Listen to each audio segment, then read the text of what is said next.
It's the backbone of modern life. It's in the food we eat, the houses we live in, and the cars we drive. One of the most important commodities in the world, oil. But what if it all suddenly disappeared? Martial law has been declared to deal with the emergency. Food shipments are being delivered to New York. Hundreds of thousands are on the move. They say the cities are growing too dangerous. What might happen to our cities, our food, our very way of life?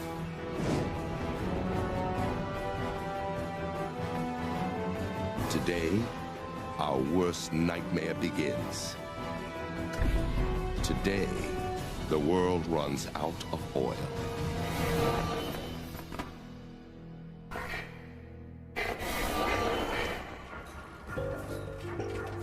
Oil. For 150 years, we've been extracting it from the ground. It's the easy, economical fuel that makes the modern world possible. California, the Kern River oil field, a black underground pool that contains more than 500 million barrels of oil, enough to fuel America for 4 weeks. 1 minute from now, it's all going to disappear. Around the world, the same thing will happen. From Saudi Arabia to the North Sea to the massive tar sands of Alberta, Canada. All the oil that drives our cars, flies our planes, powers our factories, even the oil below the ground, is about to vanish.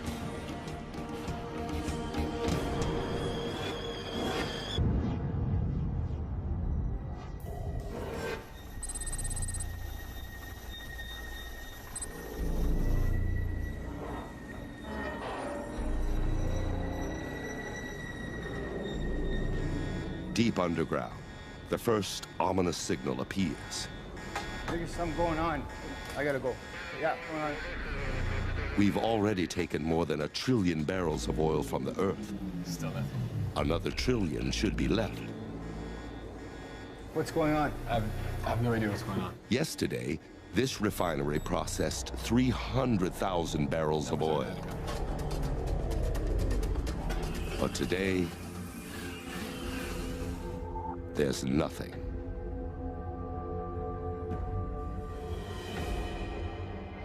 It's a crisis some predicted. Now, it's reality. And the world must react.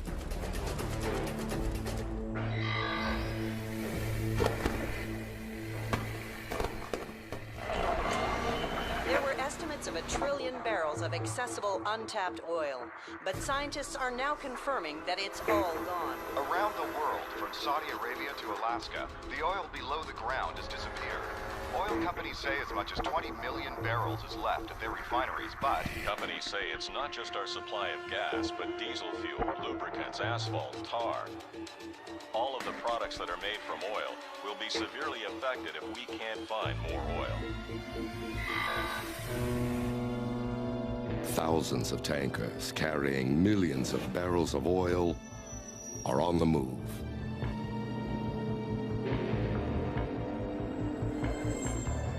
But exporting countries, like Russia and Saudi Arabia, now order the boats back home.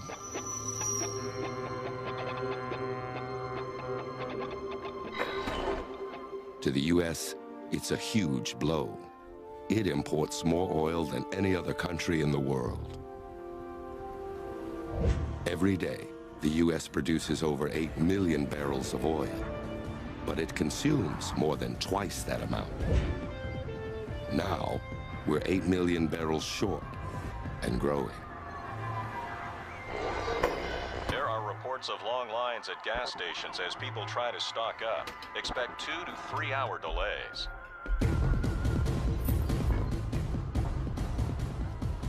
Americans race to fill up their cars.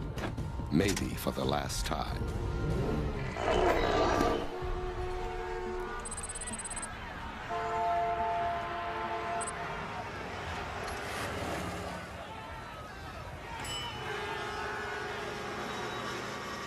In 1973, the oil embargo caused some American stations to run out of gas.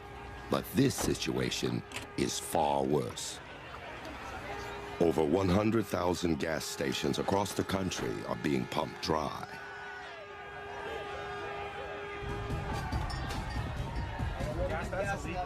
And it's happening all over the world.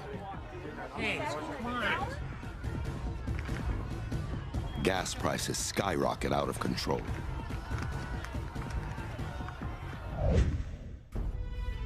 Many countries have oil in reserve.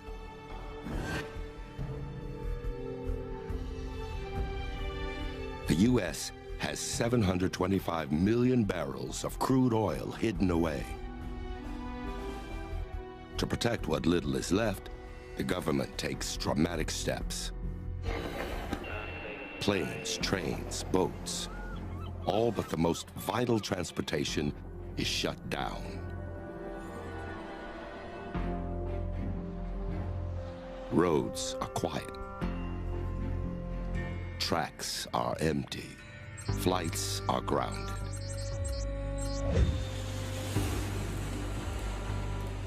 The 4 million people flying today are now stranded.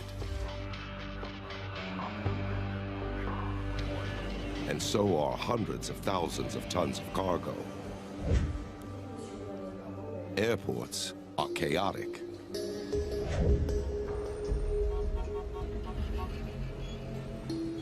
The economic fallout is swift.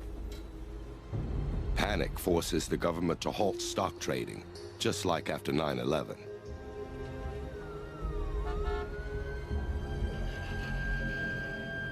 $2 trillion of oil stock is now worthless.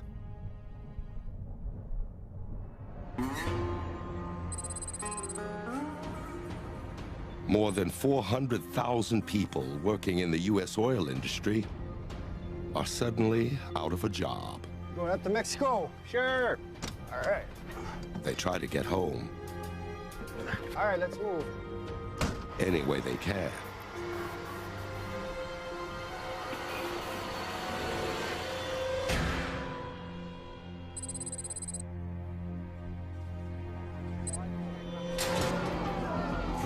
Facing uncertainty about the future, thousands of manufacturing plants close immediately. Millions more lose their jobs. Oil is one of the most powerful, versatile fuels on the planet. It's made from dead plants and animals that are compressed and heated over hundreds of millions of years. It's in everything from toothpaste to lipstick, polyester to plastics. Now, it's all gone. An enormous chain reaction has been set in motion. What's your name? Need a bed in your stat? Let's get him on the... Crippling every part of our lives. Let's go. Our hospitals, our food, our power, and the crisis is just beginning.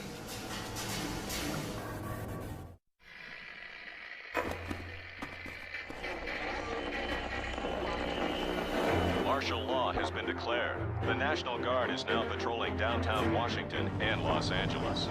EU leaders in Strasbourg are sending 100 million barrels of oil to England. Stock markets from Tokyo to New York remain closed. Unemployment is over 30%. It's been just 5 days since the world ran out of oil.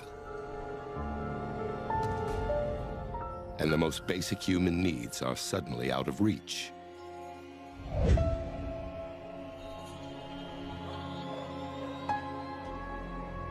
Food terminals across North America are closed. In California, Each day, 1,300 trucks used to leave the state carrying fresh fruits and vegetables to deliver to grocery store shelves across the country.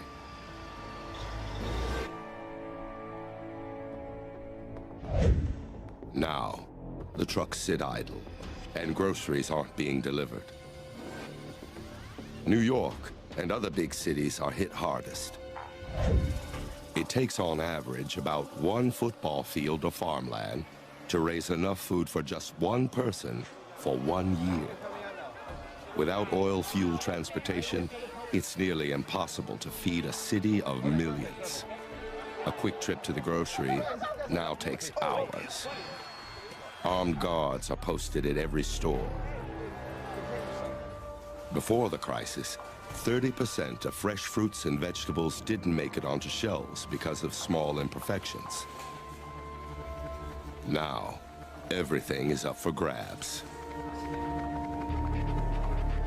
Almost a quarter of our produce comes from other countries.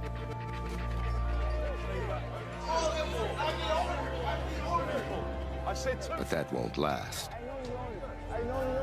Food is disappearing quickly.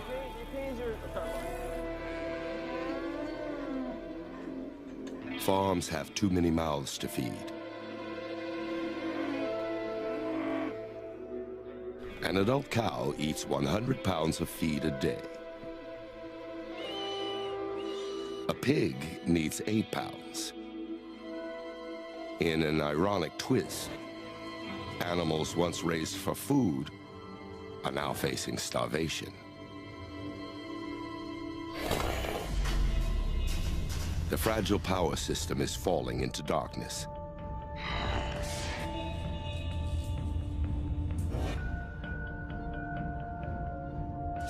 % of the world's electricity comes from coal-burning power plants. This plant in England burns coal that comes from as far away as the US. All of it arrives here by train. Each car carries enough coal to power a small town for a day. But without oil, the trains are no longer running. Blackouts spread across North America. Florida is hit hard. It relies heavily on electricity generated directly from burning oil.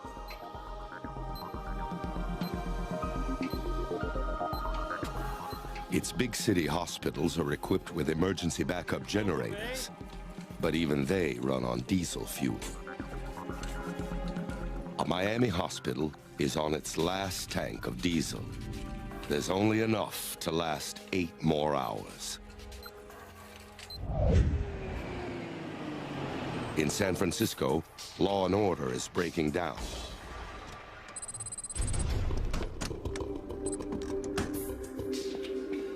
Under the cover of darkness, looters begin their work.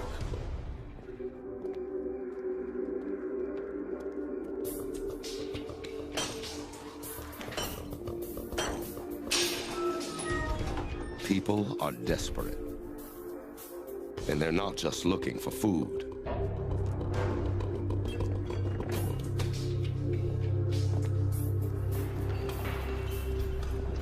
Grease. Diesel. Yeah. We can use this. Diesel engines can run on cooking oil, new or used. This is what we need. An average car needs around 10 gallons of gas to travel 300 miles. Liquid gold. Diesel engines are 30% more efficient. As long as there's enough cooking oil to go around, this truck and any other diesel-powered vehicle can stay on the road. Okay, I think we're almost...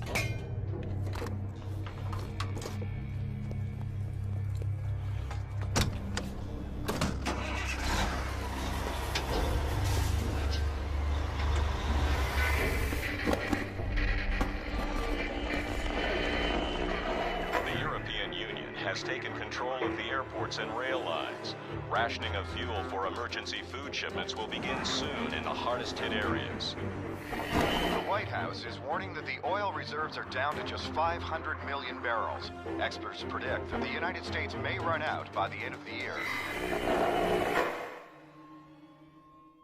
It's now 30 days since the world's oil disappeared. Governments around the globe take drastic action.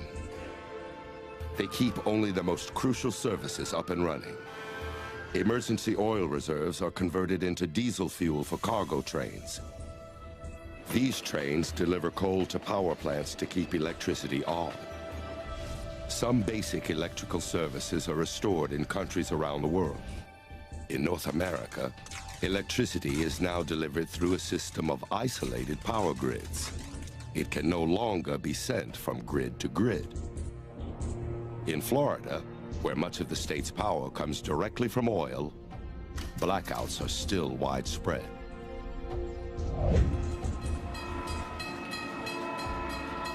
Emergency fuel gets passenger trains rolling again. But now, they're carrying food, not people. Transporting food is rapidly draining the world's emergency reserves. The U.S. only has enough oil to last another 11 months. Cars that once defined the country are in danger of becoming obsolete. There are over 235 million cars that run on gasoline in America. Imagine pushing your car for 20 miles. That's the power from just 1 gallon of gasoline. America needs cars. It's literally built to serve them. Half of the U.S. lives in the suburbs. Before the oil crisis, most of what we consumed was delivered to us. Now, we must kiss that easy life goodbye.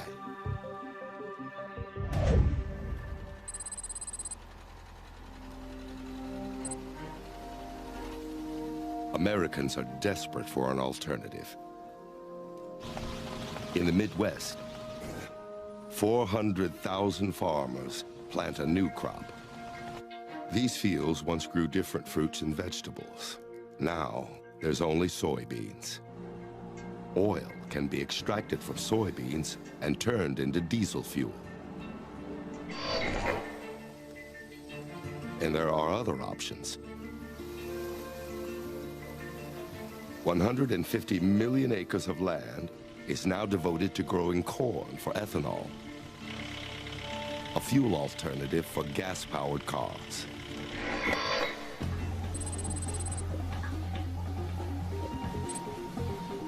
In Brazil, cars are still on the road, even without oil.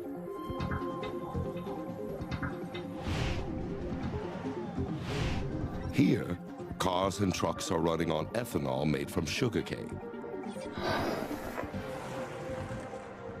North America is decades behind. But there's still hope that the end of oil may not be the end of the line.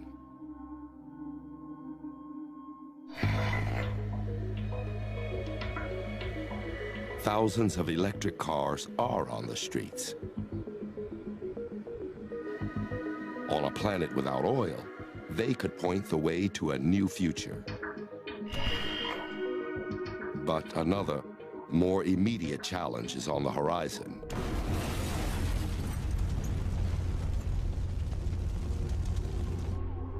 A dark and dangerous winter.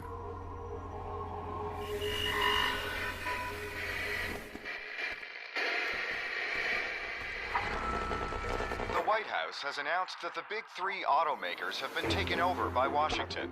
They'll concentrate on making electric trucks to supplement food deliveries along with diesel. The Department of Agriculture has announced an aggressive plan to plant sugarcane throughout Florida, Louisiana, and Hawaii this winter to speed up ethanol production. Food shipments from area farms to New York, Philadelphia, and Boston have been further reduced to every other day. It's now 5 months since the world ran out of oil. In big cities throughout the U.S., food terminals are closed. Hungry people don't have enough to eat.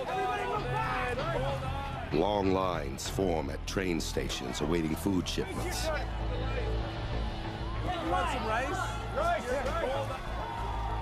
Powdered milk and rice take the place of fresh produce.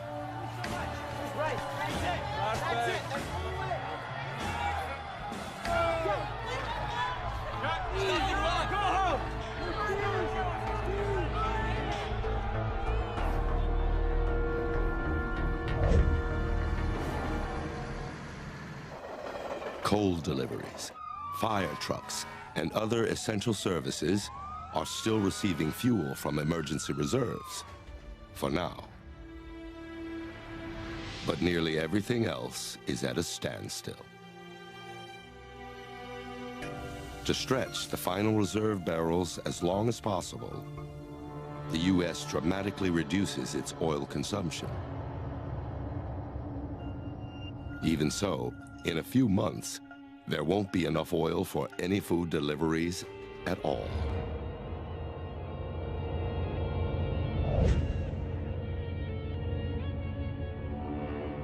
While food is still being brought in, garbage isn't being taken away.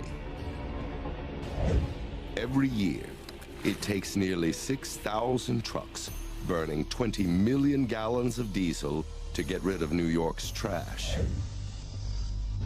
In this new world, garbage cleanup is a luxury.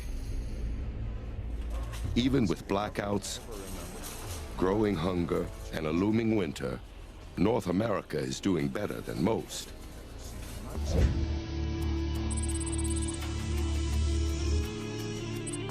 "6,000 miles away, an economic disaster is unfolding. 90% of Saudi Arabia's income from exports used to come from oil. Now, the country's economy is collapsing.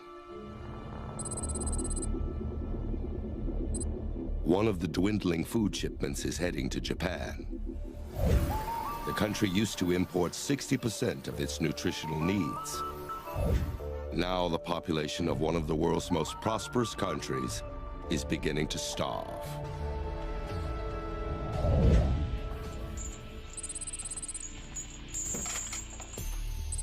Back in the U.S., people are getting desperate, and they aren't waiting on the government for answers.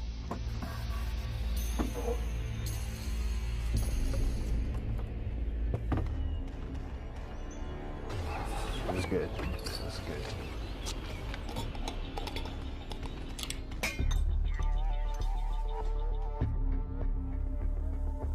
Garages and basements are now makeshift laboratories. Ready for next one?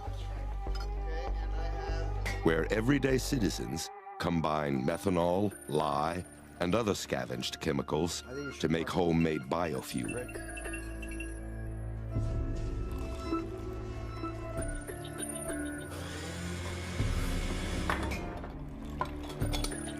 I think this one's ready, and you can get... It's a dangerous gamble, but if it pays off, it could fuel an escape out of the city.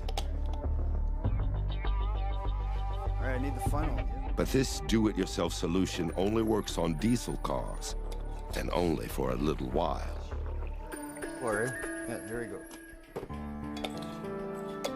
I'm ready, brother.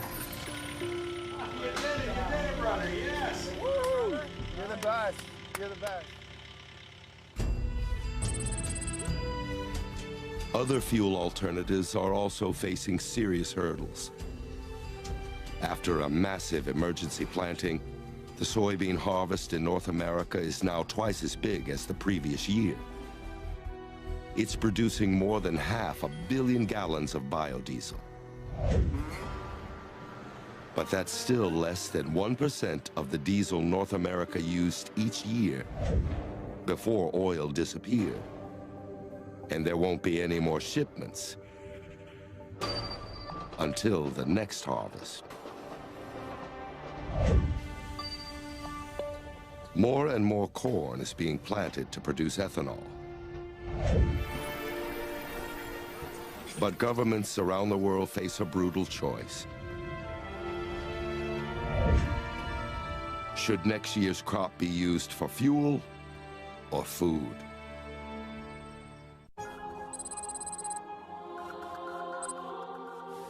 In a world without oil, hospitals are running out of critical supplies.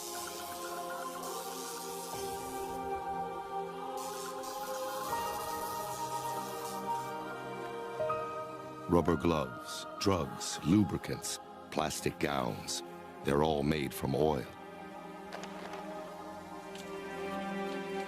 Without them, drug-resistant infections are spreading quickly.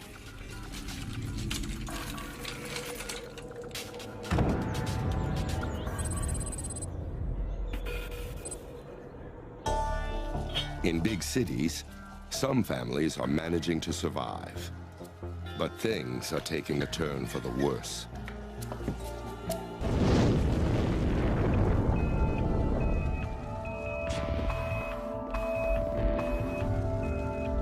Electrical transformer fires that used to be a minor nuisance now spell major disaster.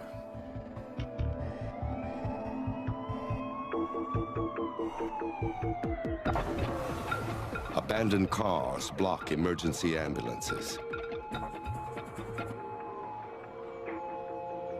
And to make matters worse, winter's coming. Put in all your winters. For millions, it's time to make a decision. Hunker down in a crowded, dangerous city, or get out.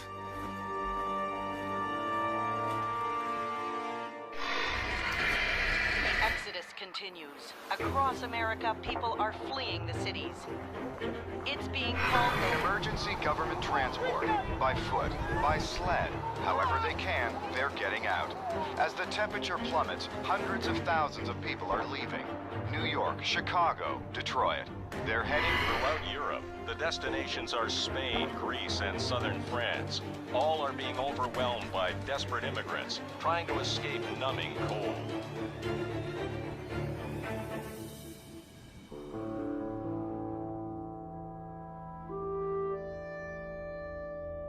The refugees leave behind millions of cars. Even vehicles running on cooking oil are abandoned. Now that it's cold, their oil is thick and sludgy. It clogs the fuel lines and engines, making them useless. No people, no fuel, no food. Northern cities become quiet islands of concrete and glass, surrounded by ice and snow.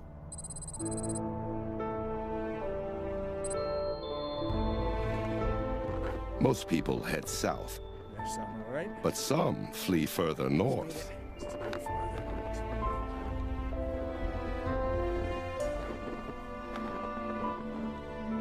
2 cans of sliced They potatoes. stockpile non-perishable food to get them through the cold weather. But they're limited to what little they could carry. They resort to hunting and trapping food to survive. Coming out.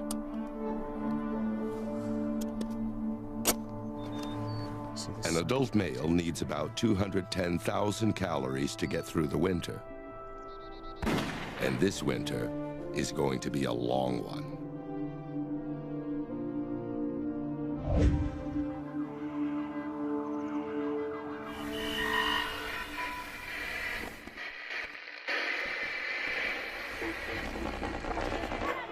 It's a famine worse than the mid-1980s when 1 million died.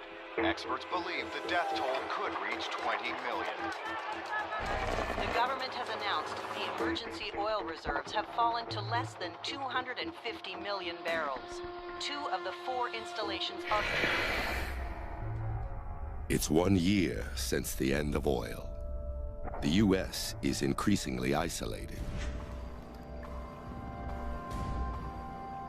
West Coast ports that used to move nearly 2 million tons of material a day are now eerily silent.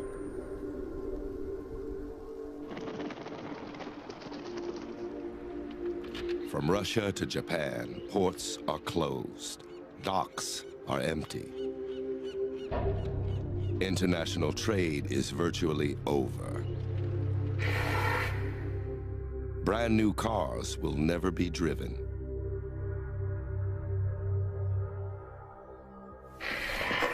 The world's military is defenseless against the oil crisis. The U.S. Department of Defense used to spend nearly $180 billion a year on oil, making it the country's single largest consumer of fuel. Now, its tanks and planes sit empty. They're simply too expensive to run.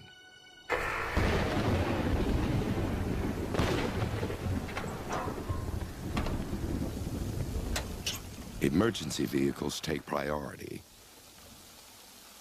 They now use simple conversion systems to run on ethanol to keep life-saving services up and running.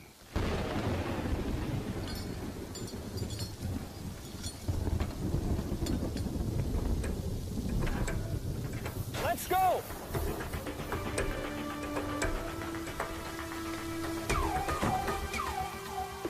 But plants grow slowly, and the demand for fuel grows quicker by the day. It's leading to tough decisions.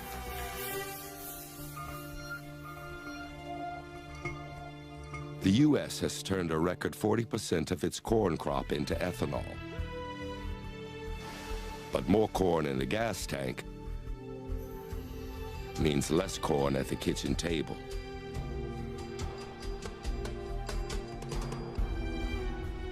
And the nation is hungry. And ethanol isn't making much of a dent. Not everyone's back on the road. Fewer cars are a blessing for some. Before, hundreds of millions of animals were killed on highways. Now, populations of moose, deer, even frogs explode.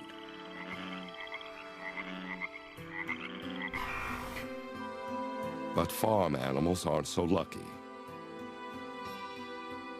Farms no longer get deliveries of feed. Farmyards are abandoned. Hundreds of millions of cows, pigs, and chickens die.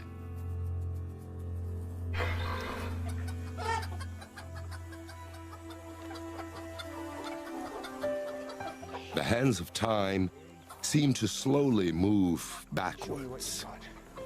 As factory farms collapse, many people return to a simpler way of life.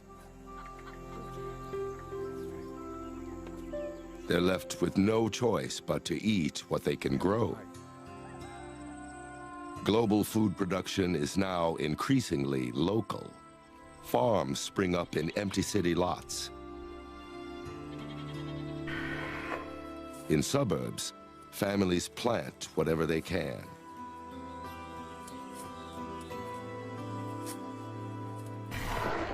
A Category 5 hurricane has devastated Miami. Thousands are feared dead. When Katrina smashed into New Orleans in 2005, the cleanup continued for years. But in Miami, there's no fuel to rebuild. Without oil, there's no bouncing back from disaster. The influenza outbreak continues to rip through America. Los Angeles, Miami, Houston, all are still struggling. Quarantine zones are being created. The Center for Disease Control say the death toll may be as high as 200,000. I think this is cool. It's Caleb. Hang on. Hospitals are in high demand, but nearly impossible to reach. Come on, Ian. Some people have saved gasoline for an emergency trip like this. But there's a bump in the road. Hoarding gasoline doesn't work. The chemicals that once kept it fresh now degrade the gasoline. After a year, this fuel goes bad. What's going on? Run.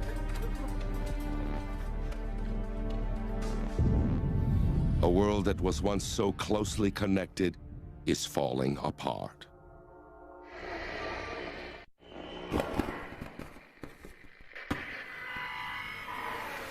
The price of lithium, needed for thousands of electric batteries, has soared again, as much as 300%. The abdication of the Saudi royal family is a shock. Immigration unrest in Spain and Portugal. New York has declared a state of emergency to deal with a chronic food.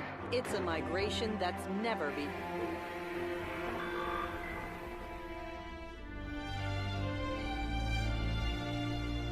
It's been 10 years since the world's supply of oil disappeared.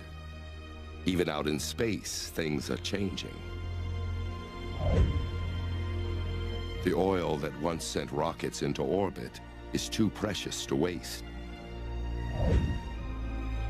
Almost 200 satellites, the backbone of our international communication systems, are becoming space junk.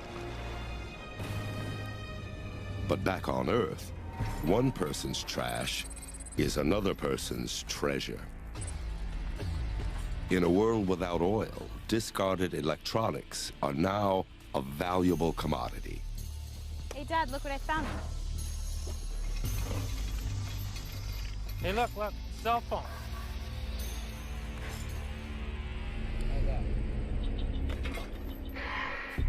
A ton of used cell phones contains almost 10 ounces of gold, nearly 300 pounds of copper, and over 6 pounds of silver, vital materials in a world where trade has stopped. Hey, Dad, I think there's some gold in that. Oh, yeah.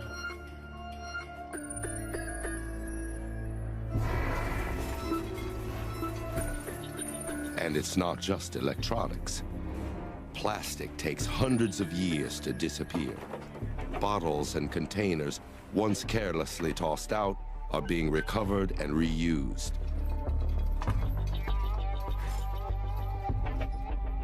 People are recycling in ways small and large.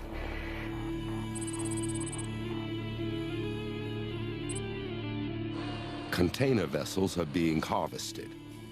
90% of a ship can be recycled, mostly for steel, a cheap raw material for building. But not all ships are being torn apart. Hundreds of boats are running on biodiesel. This ship is carrying the first delivery of lithium to North America.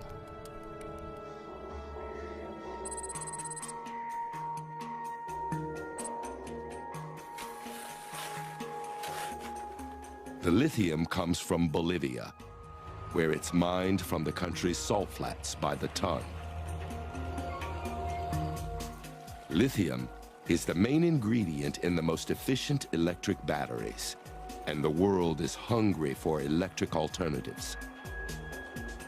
Bolivia's industry is booming. On a planet without oil, Bolivia is a superpower, the Saudi Arabia of the New World Order. But there still isn't enough biofuel to completely restore world trade.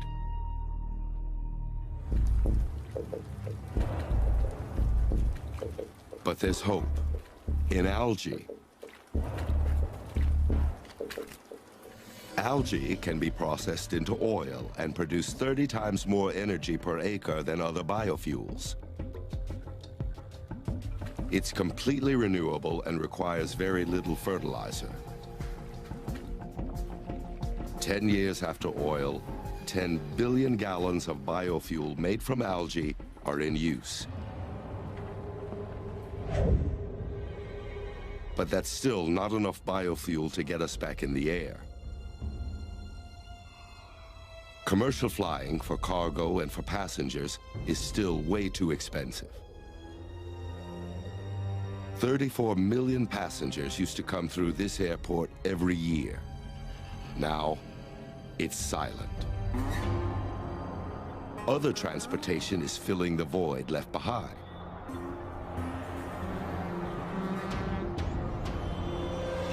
Nearly 2 million cargo trucks are back on the road. They bring hospitals vital supplies like gloves, syringes, and tubing, now made from natural gas. City hospitals are clean and safe and ready to serve again.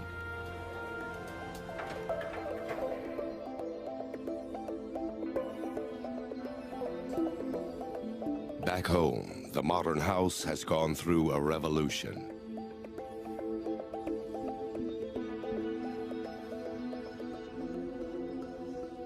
But the human toll has been great.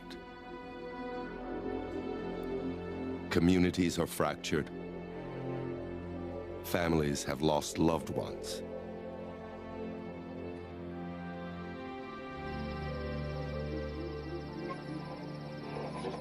Experts warn that the levels of natural gas are dropping, and there are also warnings that we're rapidly consuming the global coal reserves.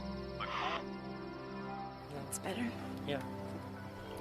The world is struggling to find a new balance, and it could take decades.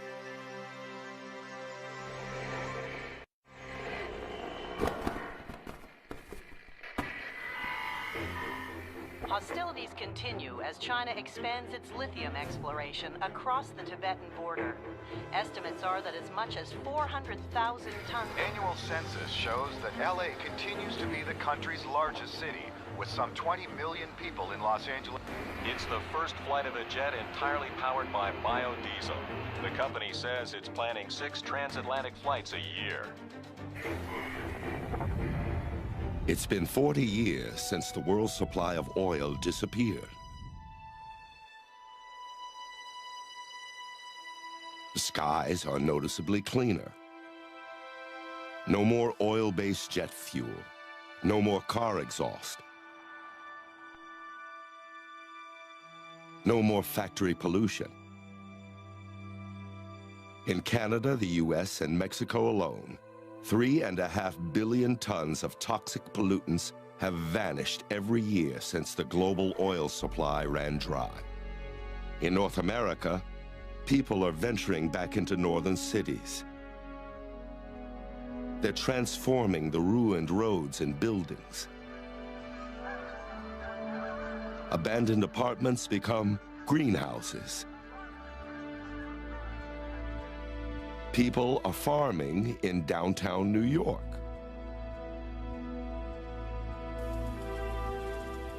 Parking lots and buildings are reclaimed and seeds planted.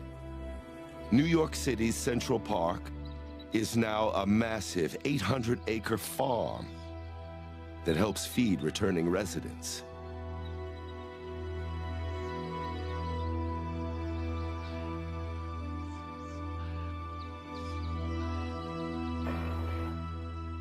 The days of mass food delivery to the suburbs are over. Stores are abandoned and forgotten. Gasoline is completely gone. The emergency oil reserves are empty. There are a few cars left on the road, but they're much different than before. Average cars used to weigh 4,000 pounds. New vehicles are much lighter. Their bodies are no longer made from metal. They're made from lighter materials like carbon fiber instead. And they're powered by electricity.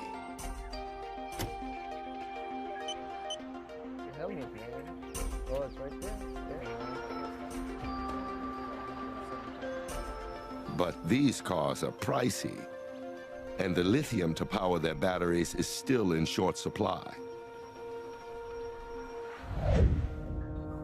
Large fleets of container ships and trucks are moving again.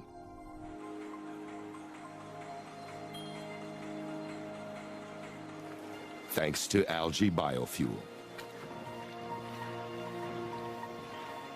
In North America, huge new bioreactors are converting 10 million acres of algae into all the fuel the country needs. After it's processed, it's pumped through the very pipelines once used to move oil around the world. electricity is driving transportation. Electric trains are linking people around the planet. Like in the 19th century, cities are once again growing up along rail lines. Other cities are abandoned.